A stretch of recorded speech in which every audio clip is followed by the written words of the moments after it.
மரியே வாழ்க! இயேசுவே உமக்கு புகழ். என் பேர் லதா. நான் புலிவாக்கத்துல இருக்கேன். வானம்பட் பங்கு எங்க பங்கு. அ எனக்கு வாழ்க்கையே எங்க மாதா தான். ஆண்டவரும் மாதாவும் தான் எங்க வாழ்க்கையே. ஸோ அவங்கள பத்தி சொல்லணும், புதுமைகள பத்தி சொல்லணும்னா, ஒரு நாள் பூரா கூட பத்தாது. பட் ஒரே ஒரு நிகழ்ச்சிய மாத்திரம் சொல்லிக்கிறேன்.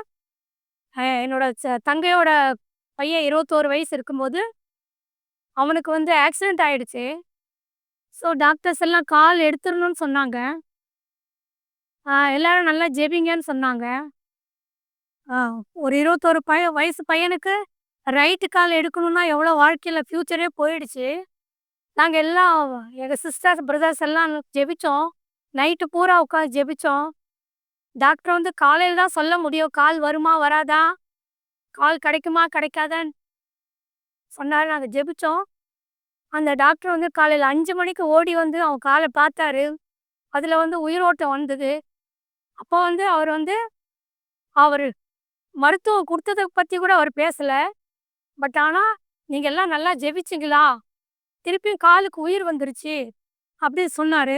அப்பதான் எங்க அம்மாவும், என் ஆண்டவரும் எவ்வளோ காப்பாத்திருக்காங்க அப்படின்னு ஒரு பெரிய நம்பிக்கை. அதிலேருந்து எல்லாமே எங்களுக்கு மாதா தான், ஆண்டவர் தான். ஸோ எந்த எந்த துக்கம், எந்த துயரம்னாலும் மனுஷன்கிட்ட பேச மாட்டோம். மாதாகிட்டயும், ஆண்டவர்ட்டயும் தான் பேசுவோம். ஜெபத்திலே எங்க காரியத்தெல்லாம் ஜெயிப்போம். ஸோ மரியே வாழ்க! இயேசுவே உமக்கு புகழ்!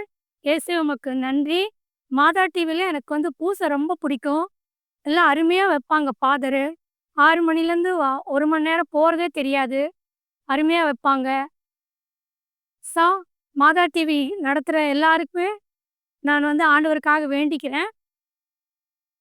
இதோட இந்த இத முடிக்கிறேன். மரியே வாழ்க! இயேசுவே உமக்கு புகழ்!